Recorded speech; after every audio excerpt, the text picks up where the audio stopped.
Shalom, shalom. My name is Dalton Jr. I'm the author of the book, Hebrews to Negroes Wake Up Black America, and the creator of the Hebrews to Negroes Wake Up Black America movies. Now, the day has finally arrived. I'm happy to announce the launching of the streaming platform, Hebrews to Negroes TV. Now, you might be asking yourself, well, what is Hebrews to Negroes TV? Well, it falls under the banner of over-the-top television. You might be asking, what is over-the-top television?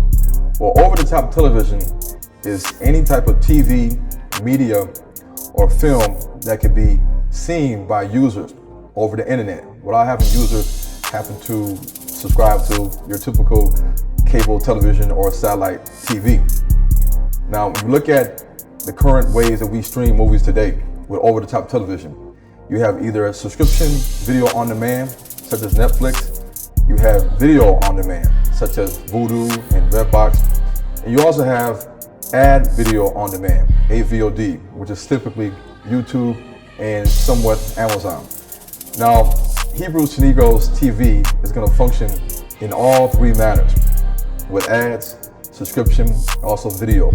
So SVOD, AVOD, and VOD. So you might be asking yourself, what's the big deal about Hebrews to Negroes TV? Well, if you look at the past, typically since the beginning of the invention of the television set, black people are typically portrayed on TV as being lazy, ignorant, uneducated, and poor.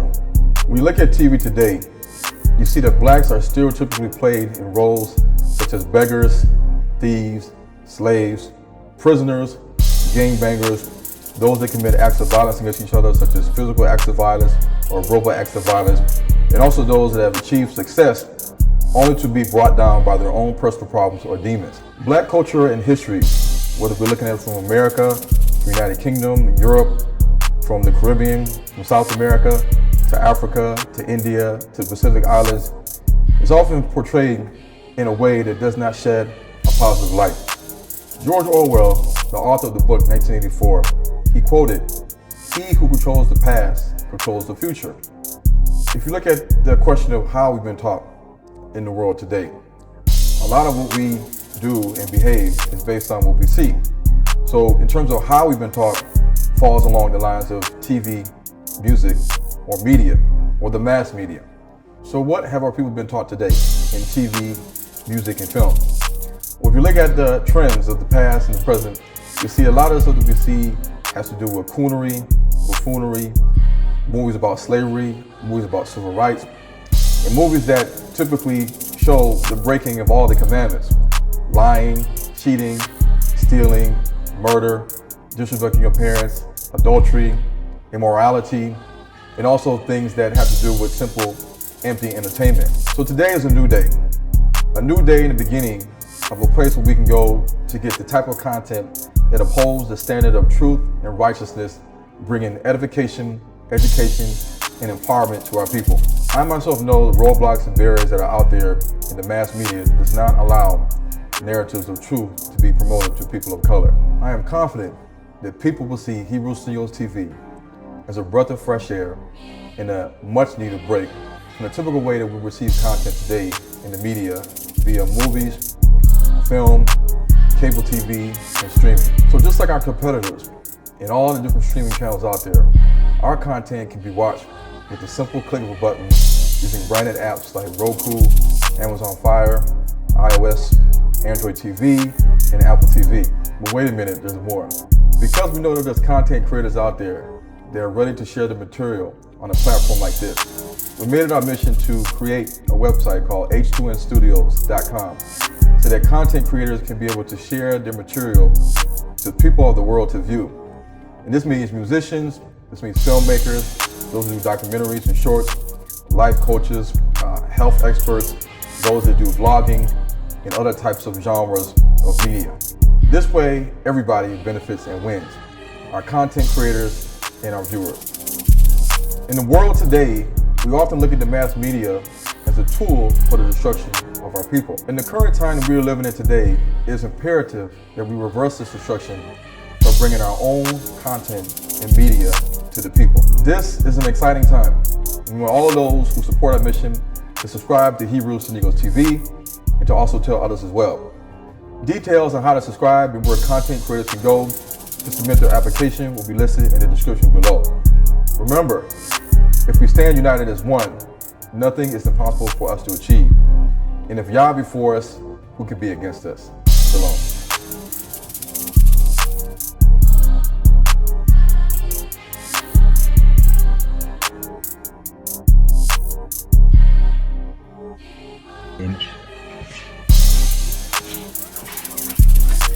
Black man.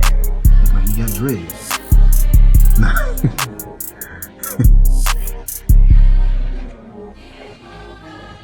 Leave the Sunday church and people, please. It's being lied to.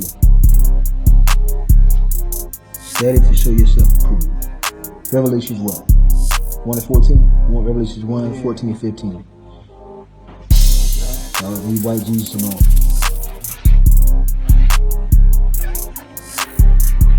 Black man. This part of the museum is heavily police and he supposed to have these phones up, but I'm recording. Take me to jail. The truth must come out. Shalom. These mountains. Yeah, Mountain Roses. Yeah. My real last name was Tanner. But they changed it in Ellis Island to the maiden name. But yeah, Were your grandparents from Germany, Poland, Prussia, Russia, Austria? originally from Iberian Peninsula, and then we fled into the Germanic regions, and we married in with the Ashkenazi community around the 1500s. So I got a lot of diverse blood. So you'll be a Sephardic Jew. I have some Sephardic blood, for sure. So is your father Ashkenazi or is he Sephardic? What is he?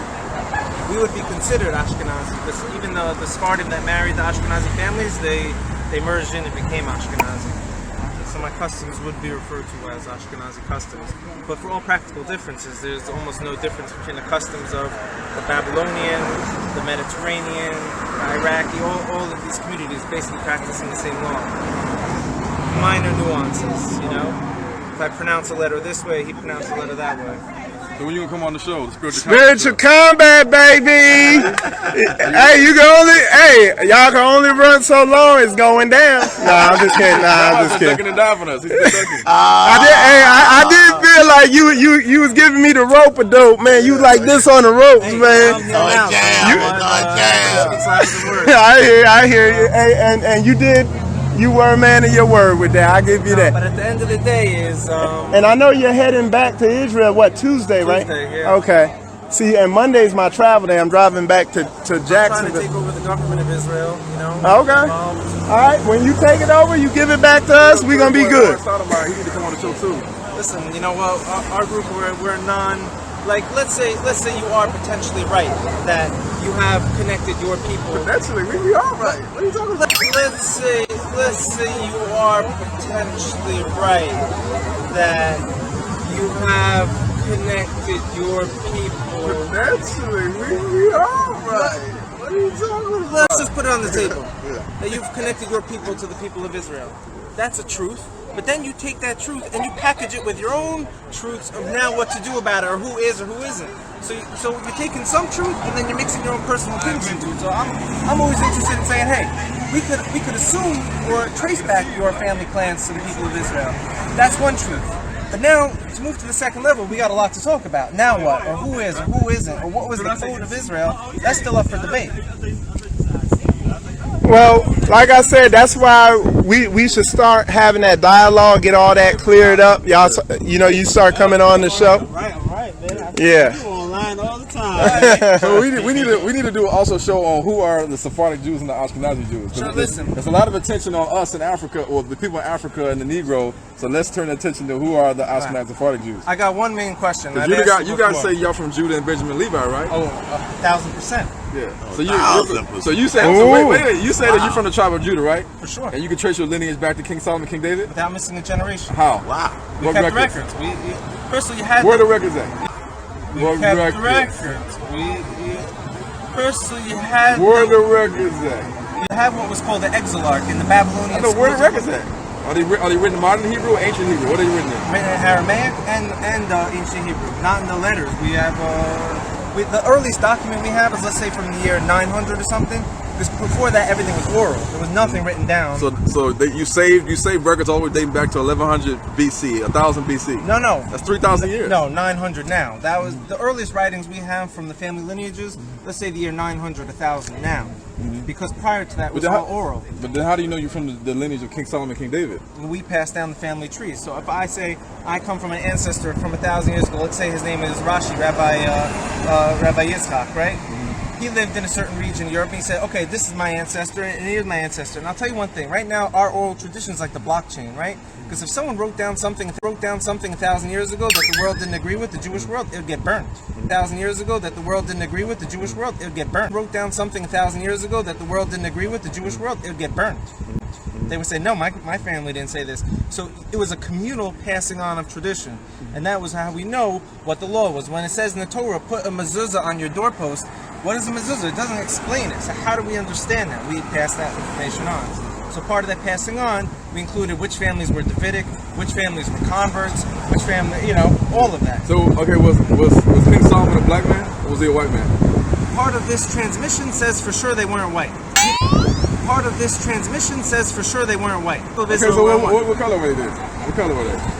We say they weren't white, they weren't black, they were boxwood. I would say you may have boxwood color skin. Listen. Judah's first wife was what? Was she a Canaanite? Who? Judah's first wife. Judah. He ended up getting from Tamar, the Davidic line. No. Right? Judah's first wife. You should know this. Judah's first wife. Who was she? What was her name? You don't know her name? I know the Davidic line comes from Tamar. Who was King Solomon's mother? He come from the line of Ruth and Boaz, and she had Moabite blood in her. Is that true? Yes, for sure. Ruth was a Moabite convert who married Boaz, and from this comes the line King David married who and had King Solomon? Bathsheba. And what was she? I would assume she was a part of the people of Israel. How? What lineage was she from? Ham, Shem, what was it? That's a good question. I'm not sure. You should know this. I'm not a scholar. I'm not an activist. I mean, you're a rabbi. A rabbi's means teacher, right? Yeah, I mean, I'm an expert in Jewish law. When it comes to the chronology of tens of thousands of people, Jewish law. When it comes to the chronology of tens of thousands of people, I'm a young man. So you could tell me. I know we got Ruth and Boaz, and from this comes the line of Davidic line. King David marries Bathsheba.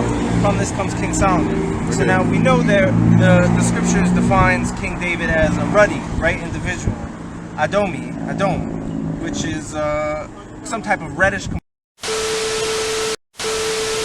Back white, because they were Caucasians when they returned, Turkic Mongol Asians from the Caucasus Mountains, the ground. So now here we've got the wordplay. Dam is blood, Adamah is ground, Adomi is ruddy. We're talking mahogany in color, reddish black. Malcolm X, what was his nickname? Red. Detroit Red. Why? Because he was ruddy in his appearance. He was called Detroit Red. He was mahogany ruddy in appearance. So we have to dig in further, because if King David was an Ashkenazi, white Jew with a reddish complexion, he would have been described as Laban, an albino, but he wasn't. Complexion. Okay. So if there was Moabite blood, As far as reddish and what? Because when you look at Moni, when you look at it says about Adam, it says the same thing about Esau, and says the same thing about King David. Right. So when you say it's red, how does red show up on the individual? Right. And complexion. Now, when you look at the red heifer, or you look at a red horse, you would see a brownish reddish color. You wouldn't see an Asher like Clifford the Red Dog red, or blood going through somebody's face at times that make them blush red. What it talking about at Mani is talking about a reddish brownish type of color. It's definitely for sure. So it's this not conversation. There's no so that's what I'm saying as far as when it says at Mani, because a lot of people take red and they just be like, well, that must mean there can't be black people or nothing like that. But it's just like a mahogany. Right. You understand what I'm saying? So what I'm trying to say here is we could talk for months and weeks and years about the complexion. But what we're not talking about is the actual Torah and the laws of the Torah. Okay. And how that affects this conversation. Well, you know the Edomites, they followed the Torah too. They were converted to Judaism. You Sure, know we that. kept records of You that. know, back in the early BC time. For certain. 3rd century, 2nd century. We know exactly the names of the families, the clans, who converted. So if the Edomites got converted to Judaism or Jews, and they lived amongst the Greeks, the Hellenized Greeks, and also the Romans that may have considered Judaism, then how do you know you guys are not Edomites? Because we or kept you guys are records not of which descendants of families Greeks and were from Romans. the converts and which families were Davidic. And when it comes to There was a position called the exilarch. You know what an exilarch is? An exilarch was a representative from the house of David to the exiles, and it lasted all the way into the year 1000 in the modern era. So we kept records of saying these families are Davidic, these families are converts. There was no issue that saying the Davidic family was like, oh, you guys are converts, you're not. No, it was. But you know, it was one brotherhood, as the Torah says. Rosenberg, look at this. In your DNA, in your maternal DNA, you have nothing that connects you to the ancient Canaanites, the ancient Egyptians, and the ancient Cushites. And you know that the children of Israel, they intermarried the Canaanites for over 1,000 years, intermarried with the Egyptians, they intermarried with the Cushites.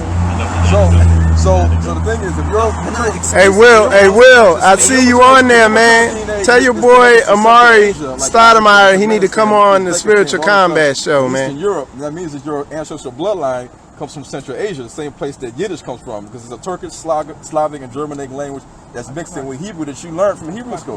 That's what Yiddish is. Yiddish is your original ancestral home language that you added Hebrew to and called it Yiddish. Every single Israelite exile group adapted an exile language. So if you were in Spain, it was Ladino. If you were in Iraq, you spoke an Iraqi Ladino is a Romance language. Sure. Okay, what you guys speak is Germanic, Slavic, and Turkish language. That was not. But the people in Africa, they still understand Paleo Hebrew. Sure. Ancient Hebrew. Like I said, we're going to go back to the same point. That's before you guys. If you're going to say a truth over that could be fine. But that has nothing to do with the Torah and its laws and who Watch out is for the the car. descendants of the people. all right, let's say this, Dan. When you talk about So how I'm not taking that away from you. when you talk You're about taking- law, You're taking other things away from everyone else. when you're That's what I'm trying to say. talking about law Yeah. as a nation and how law affects a people, right? Sure. Then that's when we got to get into the conversation when it talks about what was declared that would happen to a nation of people as it regards to breaking of a law, as it regards to a covenant of law, as it regards to the descendancy of those people that came into covenant, not just the people but the descendancy of it. Then we got to go into how can we look at the effects as a nation of the consequences that happen to a people that verifies that they are the people. Then we have to go into the nation groups of people and see as a whole of disobedience what has happened as regards to Torah, breaking it, consequences that are defined in the scripture that happen to a nation of people if we use people groups. You understand what I'm saying? So that's the conversation. Yeah, if you were saying maybe there was a Torah and you come from a group that had a certain relationship with the Torah that caused an exile to happen, so that means you have to return to the Torah. Oh, exactly. Right. So now when you return to the Torah is written in a way that you can't fully understand it without an explanation of the verses. Like I'll give the main example. When it says in the Torah, you put a mezuzah on your doorpost. It doesn't say what a mezuzah is. So are you guys now going to debate in the year 2018 between your camps what this is referring to? Or are you going to say there is a tradition that was passed down? Okay, well who's going to regather the tribes? Who's going to regather the tribes? Who? What tribe? I say everyone's got to try until we see the King Messiah arise. Okay, how can Gog and Magog regather the tribes? If your bloodline's from Gog and Magog and you're a convert to Judaism. Oh yeah, who said I'm a convert? You are a convert. Yeah. I trace back No, we can prove. I can prove this on the show on the spiritual combat. Yeah, you need to come on Spiritual Combat. I mean, we're in the middle of the street and we got a baptism to go to.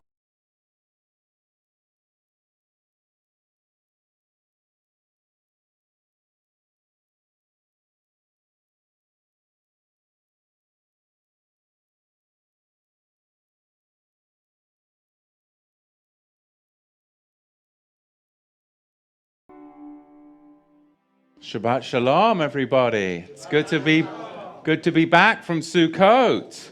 So we're going to do a topical study today, and I'm really excited about that. This is something that has kind of vexed me for a long time, and quite honestly, over the past few months, we've done some teachings, got some pushback on that, but it's also enabled a lot of people to dig into the Word and come to some really great discoveries We did a teaching called The Synagogue of Satan, and this really exposed that the state of Israel is not biblical Israel, and that was really hard for some people to be able to see that, because there's such a strong push for Christian Zionism and Messianic Zionism. That was really difficult for a lot of people to come to terms with. That the Temple Mount isn't in fact the Temple Mount, it's the Antonia Roman fortress, that the actual Temple Mount was further south in the city of David. And then the one that I think has really been a big stumbling block for so many.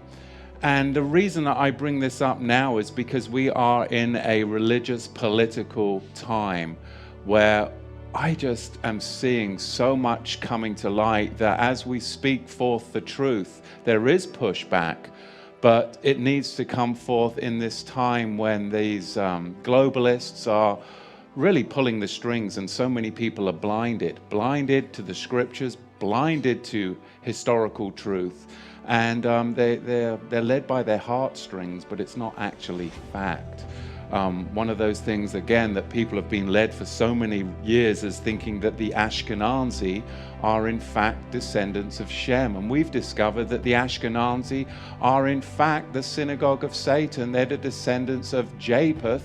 They're Turkic Mongols from the Khazarian region that converted to Judaism in the 6th and 7th century.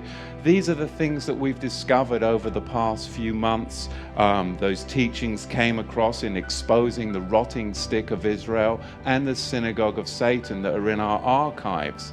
But then if I'm going to go forth and say, well, you know, those that say that they are Jews but are in fact not, but are the synagogue of Satan, and the Ashkenazi are in fact not Jews, they are sons of Gomer, Japheth, they're not even Shemites. Many people have come to me and said, well, who are the real Jews then? Where are the Jews, and what's going on? I mean, we understand that we're Joseph's multicolored coat and we're exiled into the nations.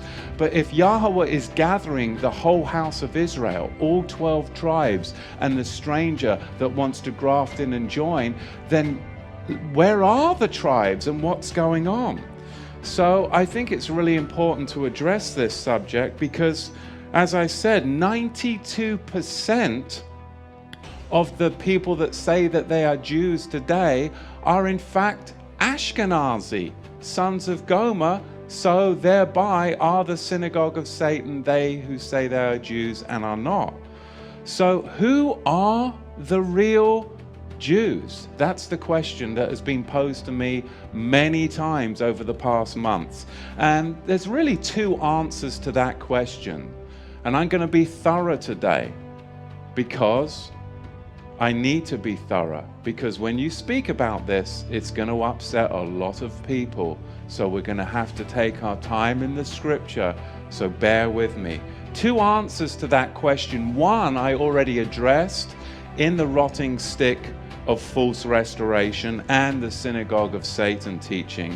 And that is, who are the true Jews? Well, the Fehalim, which is a term for the so-called Palestinians, the migrant farmers that never left the land of Israel in 70 of the Common Era when the Romans came in. They still were attached to the land. They were called the Fehalim, or what we call today the so-called Palestinians, are in fact the descendants of the poor agricultural Jewish society that stayed in the land, yet they converted to Islam in the 6th and 7th centuries to avoid paying the Islamic jizya tax, because if they had done that, they would have lost their land, and they were attached to the land, so therefore they converted to Islam so that they could stay in the land, working the soil that their forefathers worked. This is recognized in 1918 by the historians David Ben-Gurion, who of course was the future Prime Minister of Israel back then, and Yitzhak Ben-Zvi, the future President of Israel. Both of them historians recognize this fact. Today, of course, it's buried in your history books. But what about the affluent, regal Jews that weren't connected to the land? Because we've addressed who the poor migrant workers are, the Fehalim. But not everyone in the tribe of Judah was connected to the land. There was a royal, regal class that were merchants that would travel throughout the empire and throughout Judea and throughout the Roman Empire as merchants. These were the regal, affluent Jews that weren't connected to the land, but they were engaged in trade and export. Who are they? And where did these royal nomadic Jews migrate to? That's the question that I want to address today. Because we're going to be looking at and tracking the migration patterns and thus identifying the regal merchant class of the house of Judah, as opposed to who we've already identified, the poor migrant working class, which were the Fehalim, today's Palestinians. I can't stand it when the globalists, the society that tries to enslave us, names us. I'm not a Caucasian, okay? Because a Caucasian is an Asian from the Caucasus Mountain region. The Russian steppes, Caucasian. I'm an Anglo-Saxon, which means a son of Isaac. So when they start to name you and you have to fill out these little boxes and the government hands you out these little and check what race you are, they're the ones telling you who you are. Don't buy it, because I'm not Caucasian. Who's Caucasian? The Ashkenazi Khazars, the Turkic Mongols from the Russian steppes, the Caucasus Mountains. They are Caucasians. We've already explained that. But I'm an Anglo-Saxon. I grew up in England. I'm a son of Isaac. That's what it means. You see, so I'm not going to check those boxes, because the New World Order, the globalists, trying to enslave us. But we serve an Elohim, and the first commandment is, I am Yahweh your Elohim, who delivered you from slavery. That's the key. This whole political system right now is all about slavery. The globalists are slavers. And we, as Israel, have got to understand who our Elohim is. He is the one who delivers his people from slavery. And today you are seeing more slavery by the politicians in this land, and it is truly, truly troubling. And I need to speak out on it, because Yahweh is calling Israel back. He is calling his people back. But you've got to understand that slavery is what keeps you in Egypt. But when you can expose that, you can finally be set free and serve Yahweh, the Elohim of Israel. So we're going to look and track now the migration patterns of the regal merchant class of the house of Judah. Because now we can see that the Caucasians are not pure white races, but a mixture of Asians that lived on the Russian steppes. Asians in the Caucasus Mountains, right? Caucasians. Ashkenazi Khazars. The Ashkenazi, they who say they are Jews and are not, are Caucasians, Khazarian Mongols. That's the truth, and you can check that box. They who say they are Jews and are not. But we're going to look into history. Even when you look at, say, a country like Ethiopia in Africa, and you dig into the history of Menelik I and Menelik II, you'll understand that they were descendants of King Solomon. Menelik meaning from the Melech, from Melech, from the king, from the king. But what about Egypt? What about Mitzrayim, Egypt? What about Egypt? The pharaohs were black. They weren't white. They were black. Egypt is Mitzrayim, and it means burnt face or black.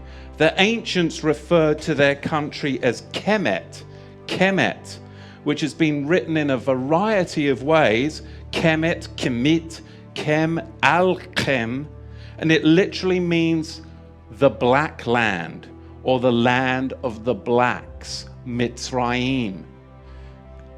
How did Moshe Rabbeinu go undetected for 40 years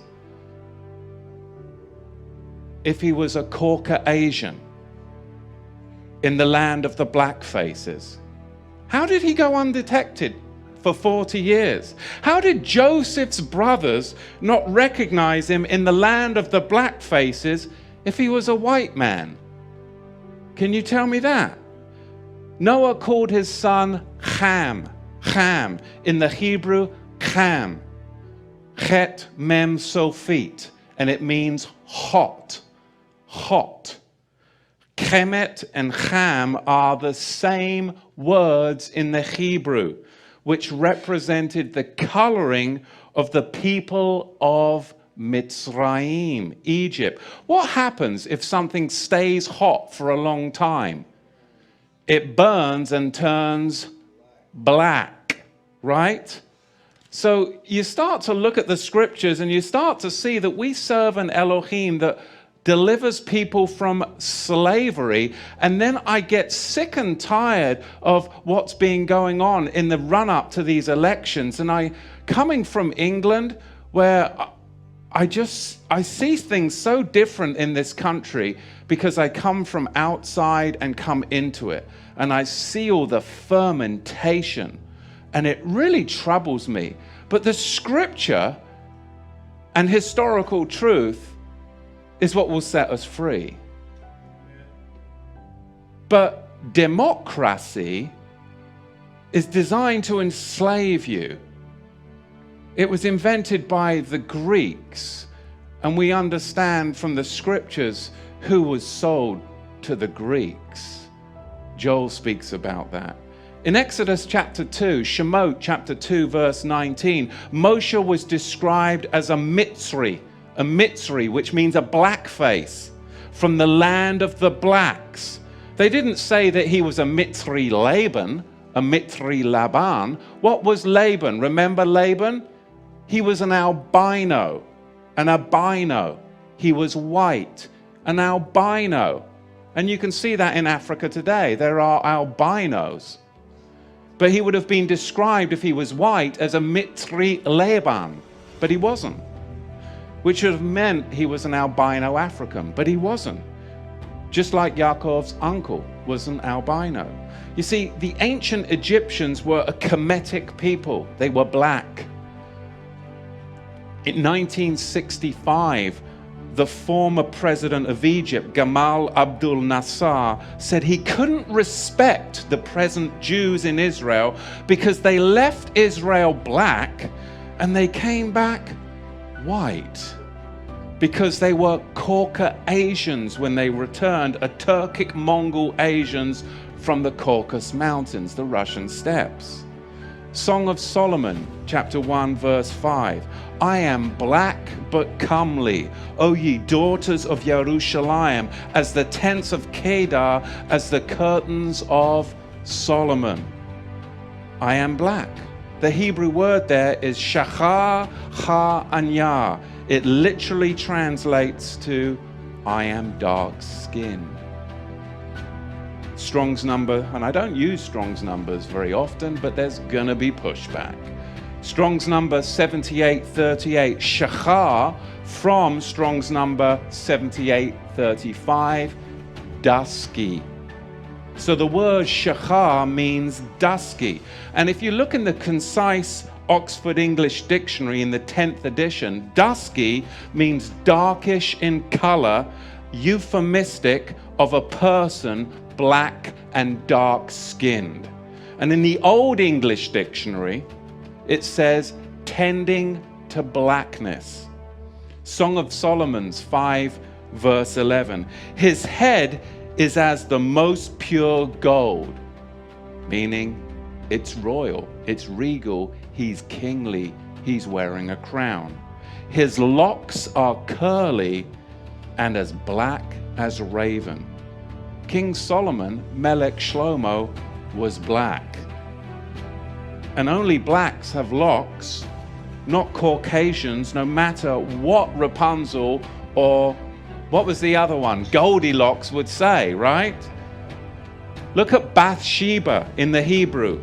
Bet Tav Shin Bet Ayin, daughter of Sheba. She was the black daughter of Sheba, whose line goes back to Sheba, who was the son of Cush. Cush, who produced the Nilotic black races. Look at this, Bereshit, Genesis chapter 10, verse 6. And the sons of Ham, Cush and Mitzrayim and Put and Canaan, and the sons of Cush, Seba, Havilah, Savta, Ramah, Savtecha, and the sons of Ramah, Sheba and Dedan. And now you're going to say, well, if that's true of Solomon, what about Melech David? What about King David? We know that he was an Anglo because he had ruddy skin, right? Isn't that what the scripture says? Of course. He was Caucasian. No. 1 Samuel 17 verse 42. And when the Philistine looked out and saw David, he disdained him, for he was but a youth, ruddy and of fair countenance. And then you can just move on. But I just don't want to move on. Because when you look at the Hebrew for ruddy is Adomi. Adomi, and it's spelled Aleph, Dalet, Mem, Nun, Yod. And it means reddish black, as in reddish black soil. The reddish black soil connected to the land. And if you don't believe that, Genesis chapter 4, verse 10, Bereshit 4:10. And he said, what have you done? The voice of your brother's dam, blood, cries out to me from the ground. So now here we've got the word play. Dam is blood. Adamah is ground. Adomi is ruddy. We're talking mahogany in color, reddish black. Malcolm X, what was his nickname? Red. Detroit Red. Why? Because he was ruddy in his appearance. He was called Detroit Red. He was mahogany ruddy in appearance. So we have to dig in further, because if King David was an Ashkenazi, white Jew with a reddish complexion, he would have been described as Laban, an albino. No, I'm bringing cool. up Hey, conversation. the way to study Torah is battle. That's the only way to study Torah. You're going to battle it out. Just came to share some love.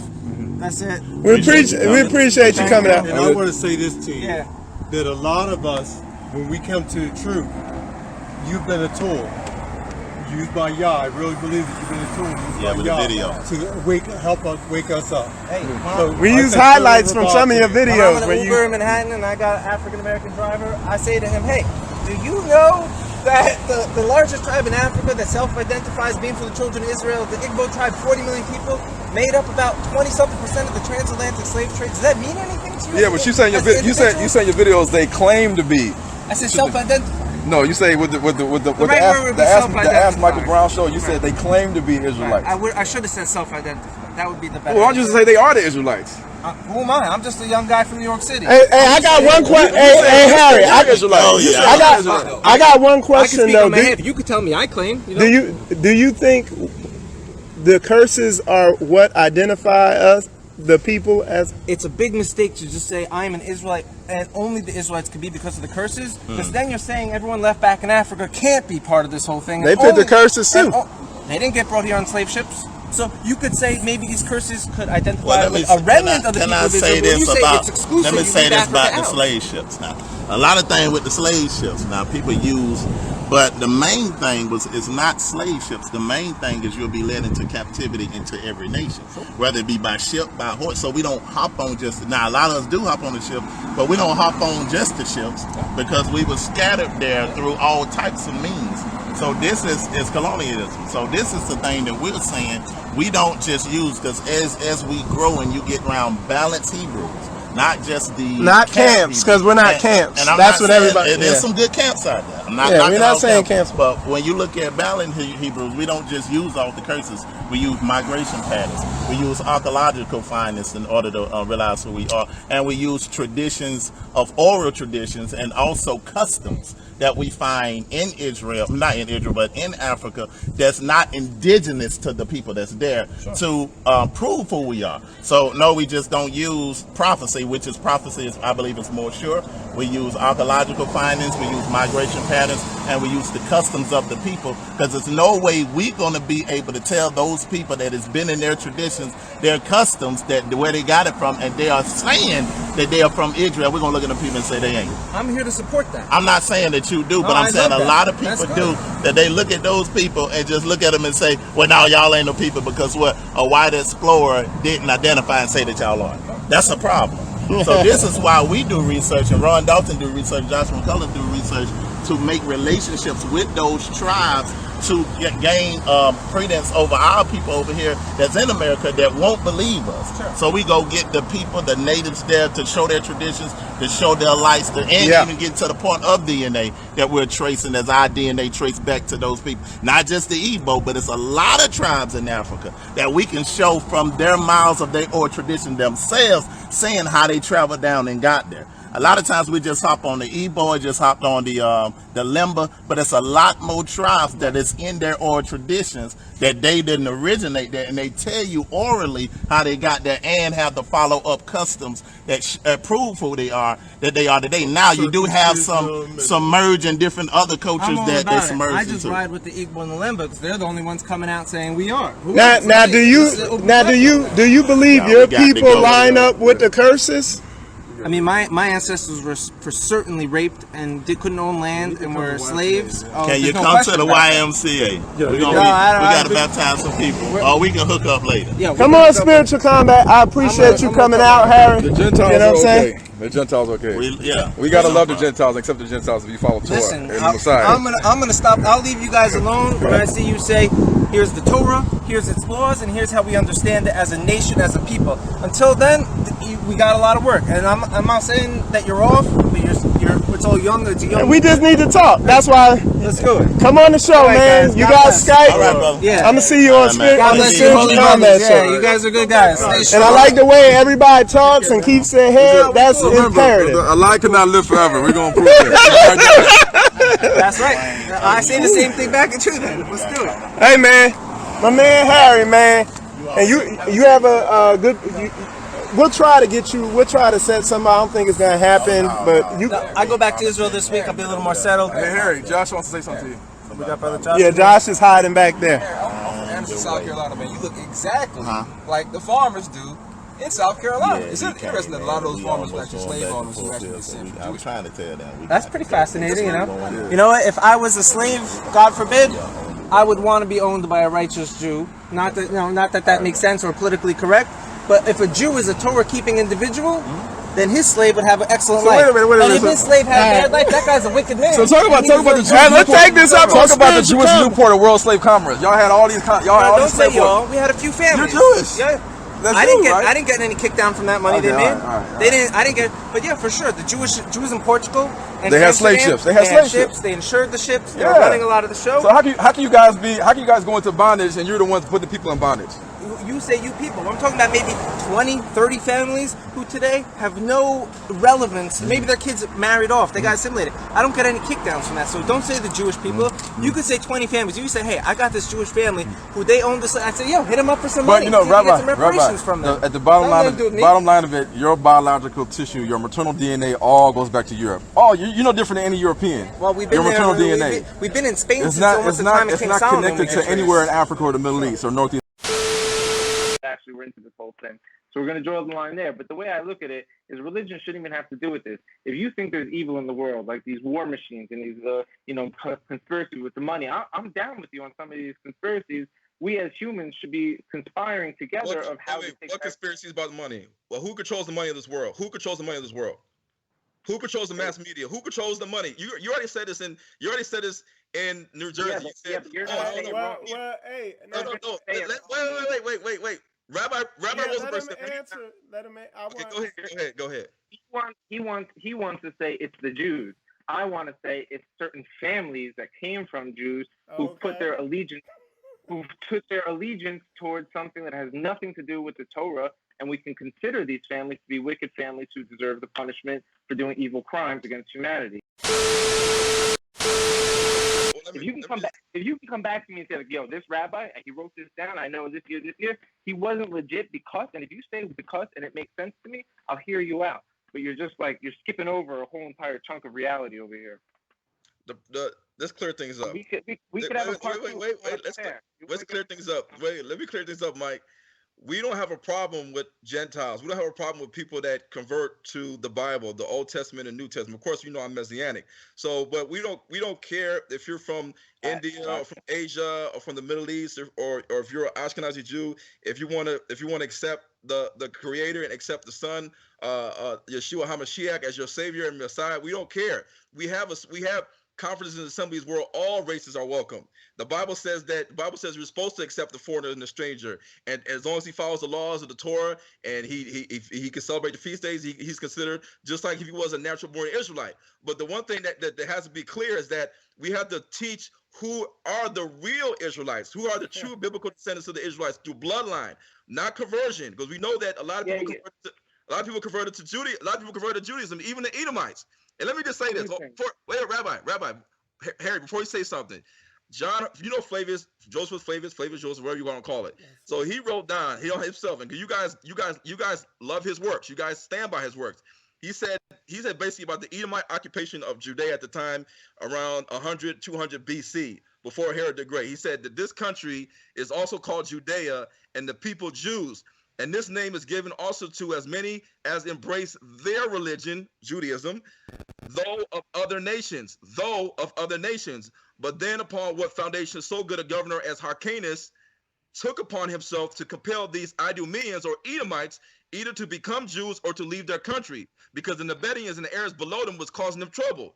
And it said that, I suppose, because they had long ago been driven out from the land of Eden and had seized upon and possessed the land of the tribe of Simeon and the southern part of the tribe of Judah, which was a particular inheritance of the worshipers of the true God without idolatry. So it's a known fact that the Edomites came into Judea. The Greeks Hellenized Judea. The Greeks were up in there too. They converted to Judaism. You had pagan Greeks. You had Greeks that just loved Judaism and they wanted to stick to the laws of the Most High and the God of Israel, just like the Babylonians tried to do when they came in and they had the ark, and then all these plagues started hitting them. They had to give it back. The same thing happened with the Edomites, the Greeks, and the Romans. All you guys basically converted to basically Judaism, and took upon yourself to believe that you are the descendants of the real Jews. So that when the second temple fell, then you guys fought back. You guys fought back to keep the second temple from falling, but eventually you had to be banished. Where did you get banished to? You fell back into North Africa. Some of you guys did, and some of you guys went into Europe. Some of you guys went into Central Asia. And this is how else would Judaism be transformed? How else would Judaism get to the king of Khazaria? How else would his whole kingdom convert to becoming Jews? Attila the Hun and a lot of different Catholic priests, monks, and the Catholic Church and the Vikings and the people who lived in Russia before all of this happened, they admitted that you guys converted to Judaism. And when you look at the Sephardic Jews claim to be the oldest Jews, and we was there on the first temple, second temple, whatever you want to call it. But it's interesting that even though the Hebrew Israelites have so much Hamitic blood in them, from mixing with the Canaanites for over 1,000 years, from mixing with the Cushites, with Moses and Zipporah, from mixing with the Egyptians, you still, the Ashkenazi Sephardic Jews, do not have a trace of Hamitic blood from your mother or from your father that we can find, period. And that's a problem. That means that we can't trace your DNA and your migration back to Northeast Africa or Israel. Your DNA is basically traced, like I said, to Europe and Central Asia from where you came from. So you're a Gentile. You got to accept that. But that doesn't mean that we can't follow the Torah. We can't worship the Messiah and the Savior and New Testament, Old Testament, even though y'all don't do that. But I'm just saying we have to be clear on when we teach the real history of the bloodline, children of Israel, because we know at the end of the day, Gog and Magog is not going to regather the tribes. The children of Israel, Judah is going to regather the tribes, not Gog and Magog. Address history and critical thinking and logic. You know, you can't say that King Solomon was boxwood. What color is boxwood? You know, is it green? What color is it? You know, was you can't say Adam and all these different colors. You know, there's no people on the planet Earth that's walking around that are the same color as Clifford the Red Dog or the Kool-Aid Man. There's not red people walking around the planet Earth. If you want to say that Adam or ruddy means red. And so the problem is they fail to remember that they know that the sons of Ham were black people. They repeat. I mean, you can go to Africa and see this. I mean, all the idolatry worship, all the ancient historical evidence, all the traditions and customs, all the language points to the fact there's people in Africa today that are descendants of the ancient Egyptians, descendants of the Nubian Cushites, descendants of the Canaanites, descendants of the Libyan Putites over in North Africa, like with the Tuareg people and the Fulani people and Dogon people. But yet the Ashkenazi Jews, supposedly, if they're real Jews that mixed with the Egyptians and the Canaanites and the Cushites for so many years, you would think that they would have some of this genetic evidence in their bloodline, but they do not. And if they trace themselves back to the first temple, then they should still be able to read and write Paleo-Hebrew. Yeah. Hey, if they kept every Shabbat, then why did they start speaking a Germanic, Slavic, Turkish language? Hey, Harry, check if you got a Windows computer, check the mic.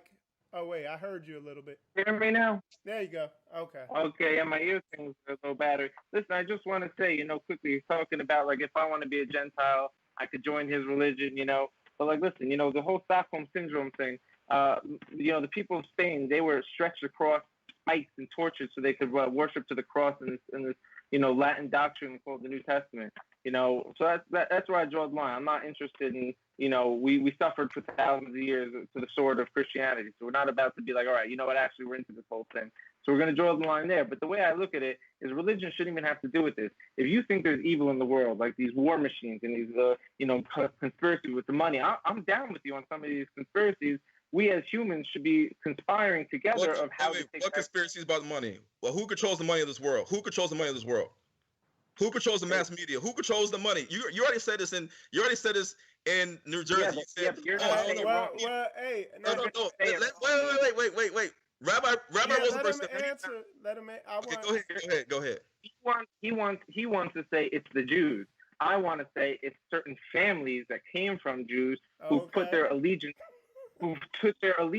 towards something that has nothing to do with the Torah, and we can consider these families to be wicked families who deserve the punishment for doing evil crimes against humanity. But Harry, you're not going to speak out against the Rothschilds. If you say that they are wicked families and they control all the money, you know this. You're not going to be physically publicly speak out against the Rothschilds, knowing that they're the ones that help fund, the ones that help create the state of Israel. I mean, the Israeli Supreme has their name on the side of the building. So you're not going to call out people you say are wicked, evil families. They're your brothers. Come on now, Harry. Come on, please, Harry. You know who the ones that control the money, Harry. You know this. But then in New Jersey, you denied it. Go to YouTube and go to Rabbi Rosenberg Exposes the Illuminati, and you will see that you just spewed a few minutes of wrongness because I actually have called them out. And I'm no shame in my game. I'm going to be Who started the Illuminati? Who was he? I mean, you're talking about a transition when it went from Freemasonic fraternity. What was his name? Who started the Illuminati? If you want to say who you think started, you could let me know. You did a YouTube on this. You should know whose names. You're going to say exposing the Illuminati. You should know who is the person that started the Illuminati. If you're going to do a video saying I'm exposing Illuminati, who started the Bavarian Illuminati? Who started it? Well, you can watch the lecture myself. I'm not an expert. No. Answer the question, Harry. Answer the question, Harry. Yes or no? Do you know who started the Illuminati? No, I personally don't know. Adam Weishaupt started the Bavarian Illuminati, and the Bavaria is in Germany. Is the Rothschilds are the Rothschilds of German descent? Yes or no? It would seem that way. They are German descent, just like the Bavarian Illuminati of German descent. I don't know what you're trying to prove. I'm with you on shutting down the world order. You're saying you know all these things, but you really don't know, Harry. Just admit it. You don't know the truth. You're getting the truth from us. We know the truth. We're the real Hebrew Israelites. We're the ones that's being given revelation of what's happening in the last days and what we need to do as people. And we know our role and position in the world today in terms of the Bible. We all know, Harry. You already know this, Harry. We already know that Gog and Magog is the ones in Ezekiel 36, 38. We know about the Battle of Armageddon. We know about the nations. If you are Gog and Magog, how can you be Gog and Magog and also be the children of Israel at the same time? It's impossible. When you say we know, you mean that through your prophecy, that you have this Ruach HaKodesh, you've deciphered on your own as an individual, and now you are taking your people towards freedom. I understand you got your school of thought. I challenge it with an ancient school of thought that's passed down from generation to generation, and that's where we're going to leave it right now. Because you know what? Was Ashkenaz one of the sons of Gomer? Yes or no? Your question would bring no relevance. Ashkenaz one of the sons of Gomer? Was it? Yes or no? Look, you're smiling like you got a good question. Because it's in the Bible. It's in the Table of Nations, Genesis chapter 10. You know the Torah better. You should know the Torah better than me. You're a rabbi. Bro. You're digging holes that make no sense. Rosenberg. Was Ashkenaz the son of Gomer? Was he an ancestor of Gomer? Yes or no? Yes or no? I'm gonna have patience. Torgamah, Ashkenaz. I'm gonna speak directly to him right now. Well, give me a second, because remember I told you before, when you have an educated debate, you have to ask a question and then you have to say what point you're trying to prove. If you're trying to prove that, yes, Ashkenaz was the son of Gomer in the Torah, or now we call ourselves Ashkenaz Jews, we must be from Gomer. But every single Judean community in the entire exile called themselves after the host lands they found themselves in. So your logic is so not strong. Okay, let me ask this question. You guys frustrating, dealing with this stuff. Rabbi, you guys say you don't know why you use the name Ashkenaz. Okay, what is the word? Because we flourished in the Ashkenaz lands for 500 to 800 years. What does the word separate? What does the word separate mean? What does it mean? Well, this was you find it in the Torah when it speaks about the exile of Judah. Does it mean Spain? What does it mean? Don't tell me it means Spain. What does the word separate mean? What does it mean? You have an opportunity. If you'd like to prove a point, you could prove a point right now. If you are a Sephardic Jew, you don't know the origin of your name, Sephardic Jew, Harry. What does the word Sepharad mean? Come on, Harry. Come on, please. Harry, come on, Harry. I'm not a rabbi, Harry. You're a rabbi. You say you're a rabbi. What's the word? What does the word Sepharad mean, Harry? Come on, tell us. You're saying you're a prophet. What I would say, I didn't say I was a prophet. I didn't say I was a prophet. Who said that? You got your Ruach HaKodesh. You got your divine instructions that you're giving over to your people. That's exactly what you said before. The way I want to have discussions with you now is because I saw how you treated me in the last discussion. You asked your questions, you try to smirk and smile, then you repost your 30 seconds on Instagram. So from now on, if you have a point to prove, you could say something and make a point, and I could answer back to you. But it's not going to work. You don't have the liberty to ask me questions like that anymore. You can make a point. What does Sephir mean? What does Sephir mean? I will tell you that it's a verse in Obadiah where it says the exile from the house of Judah was exiled as far as Sepharad. And so in the year 900 or 1000, when they declared themselves the official remnant of the Judeans was in Sepharad at that time. Anything more you want to say or prove a point, the court's yours. All right. Well, real quick, one of the brothers asked a question about, he wanted me to ask you how to break down the word Jew or Jewish and where that came from. For sure. We see one of the first times it was used is in the book of Esther, where you speak about Mordecai in the book of Esther. He was said to be Ish-Yemini, he was from Benjamin, but they refer to him as Yehudi, as from the Judean exile. So Yehudi would be someone who comes from the Judean exile. This is why when Nazi Germany, they called the Jews Jude or Judenrein after the term Yehud or Yehuda. So in Arabs today, they call Jews Yahud, after Yehuda. So Jew is just a breakdown of the German version of Jude after Yahud, which is anyone today who's a Jewish, when you ask them around on the street, we lose more Jews today to assimilation than we do to the Holocaust. So these people, most of the Jews today we call exile Jews. They don't know much about anything. But if they say to you, I think I'm from Judah, Benjamin, Levi, that's because we're the remnants of the Judean exile, as well as you may be. I'm not here to call you out and say you're not. Hold on one second. All right, and I got a question of my own. Is with the Holocaust, and I mean, like a lot of times you hear people say that was the worst event that ever happened, but when you look in history, there were other events that happened, like King Leopold in the Congo and all the people he killed down there, and other events like that. And when you look at the curses in Deuteronomy, and then you look at the Jewish people as a nation, I know we brought this up a little bit earlier. It's like you don't see a correlation because, like we said, like in America, when you look at who controls a lot of the big businesses, is people of that Jewish nation. You know what I'm saying? Yeah, but those Jews are Freemasons now. They're not Jews. Yeah, but they've become Freemasons. They don't invite me to their shows. Hold on. What I was saying is, and you got African American Freemasons too. Yeah, but they don't like control Google and YouTube and all the everything, the media and the Hollywood, and they say like 50% of the billionaires, or almost 50% of billionaires are Jewish, or I guess you call them Zionists or whatever. Well, so and what you kind of I'm trying to understand what you said, because you said, well, those guys are Freemasons. So, but I was identifying them by what nation they were from. So that's what I was saying. Well, they don't identify themselves that way, though. Their children don't marry Jews. They don't keep the Torah. Mike, because I got 8% left on my computer, and before it dies, I want to say this. I want to say this. The word Jew is not in the Torah. The word Jew, actually, the amount of times it's in the Bible, you see it the most times in the book of Esther. The book of Esther wasn't found in the Dead Sea Scrolls. In the book of Esther, you can't trace back the lineage of Mordecai to Benjamin, basically clear, cut, and accurate. You're going to get like gaps of like 200, 300 years.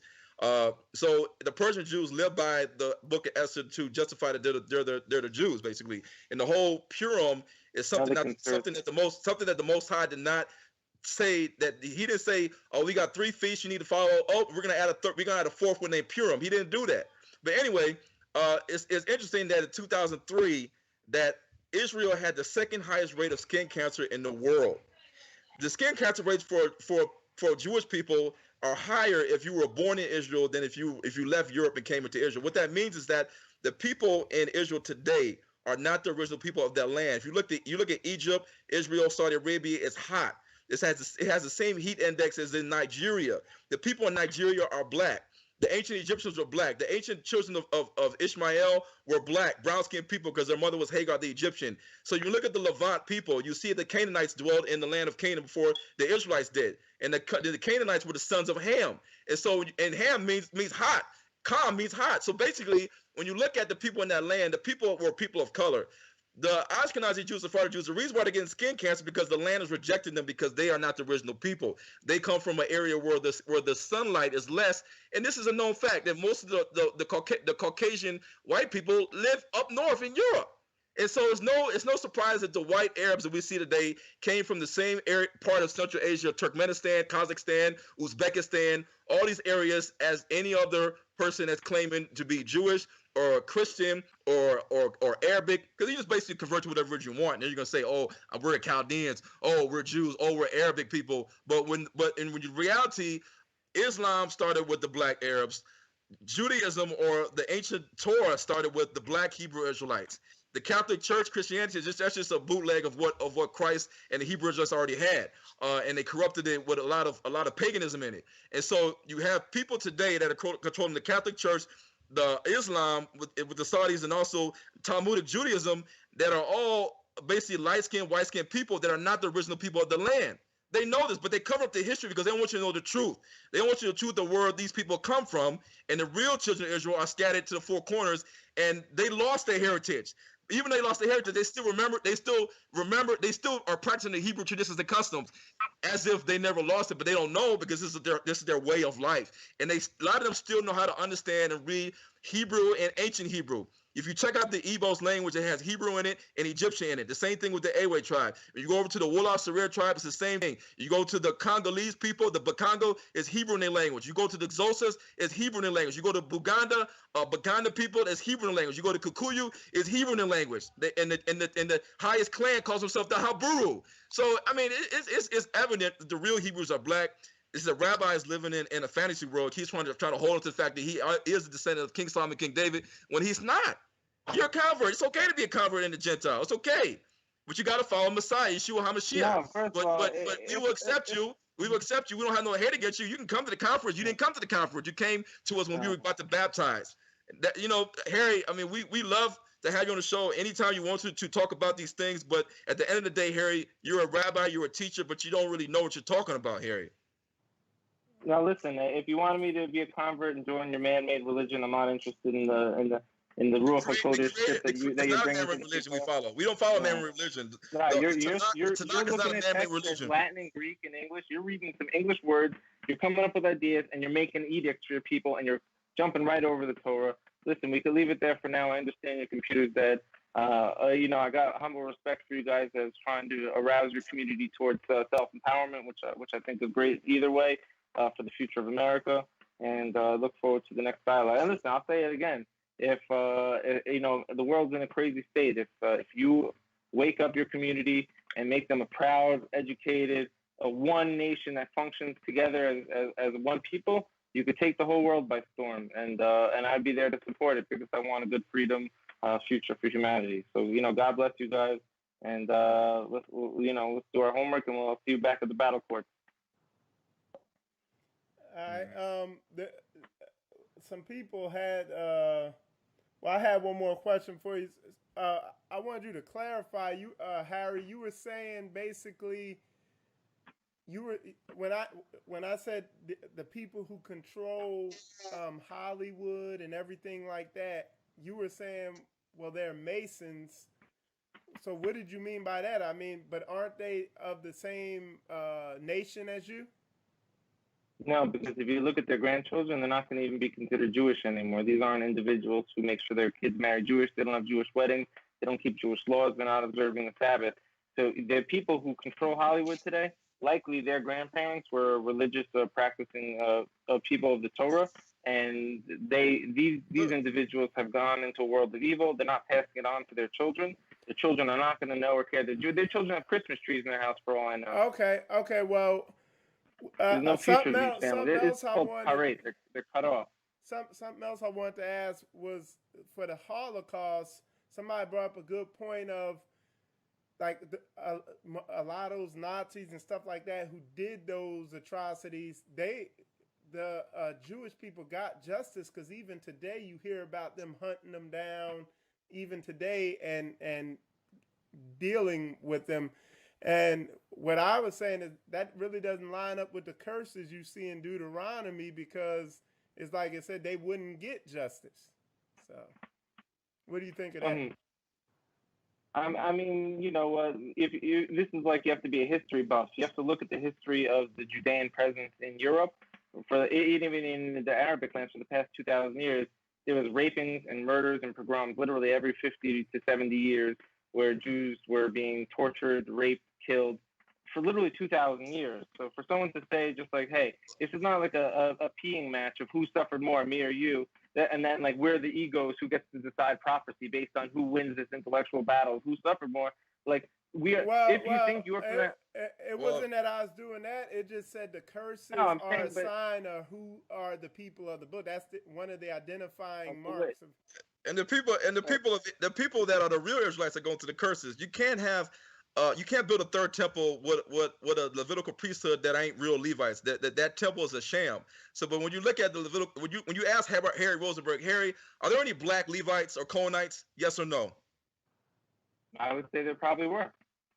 There probably were. Okay, so how come they didn't know who they were? But you guys say you knew who you were, and you guys say that, oh, we're from the tribe of Levi, we're from the Cohen, but the Ethiopian Jews were from the tribe of Dan. So who are the people that are black Levites today? If you say that there are some, who are they today? The black Levites, where are they at? There are white Levites and black Levites.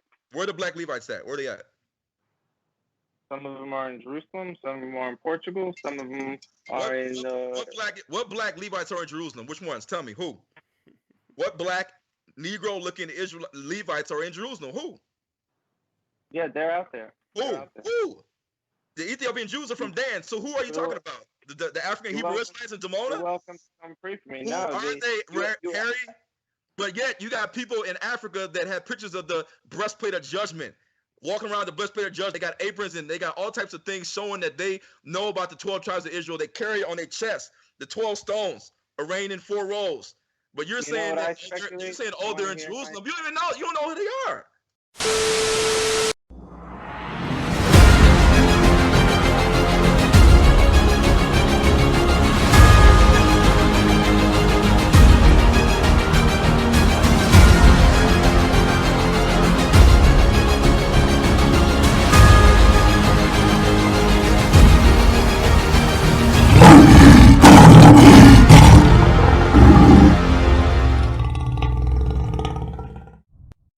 And they shall fall by the edge of the sword, and shall be led away captive into all nations. And Jerusalem shall be trodden down of the Gentiles, until the times of the Gentiles be fulfilled.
Shalom, shalom.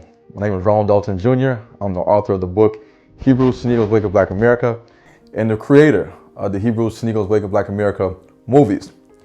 Now, the day has finally arrived. I'm happy to announce the launching of the streaming platform, Hebrews to Negroes TV. Now, you might be asking yourself, well, what is Hebrews to Negroes TV?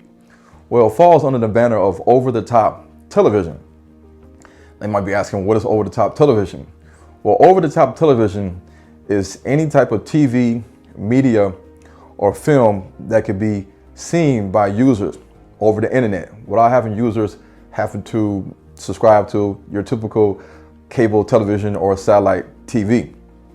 Now, when you look at the current ways that we stream movies today with over-the-top television, you have either a subscription video on demand, such as Netflix. You have video on demand, such as Vudu and Redbox. And you also have ad video on demand, AVOD, which is typically YouTube and somewhat Amazon. Now, Hebrews to Negroes TV is going to function in all 3 manners, with ads, subscription, also video. So SVOD, AVOD, and VOD. So you might be asking yourself, what's the big deal about Hebrews to Negroes TV? Well, if you look at the past, typically since the beginning of the invention of the television set, black people are typically portrayed on TV as being lazy, ignorant, uneducated, and poor. When you look at TV today, you see that blacks are still typically played in roles such as beggars, thieves, slaves, prisoners, gangbangers, those that commit acts of violence against each other, such as physical acts of violence or verbal acts of violence, and also those that have achieved success only to be brought down by their own personal problems or demons. Black culture and history, whether we're looking at it from America, from the United Kingdom, Europe, from the Caribbean, from South America, to Africa, to India, to the Pacific Islands, is often portrayed in a way that does not shed a positive light. George Orwell, the author of the book 1984, he quoted, "He who controls the past controls the future." If you look at the question of how we've been taught in the world today, a lot of what we do and behave is based on what we see.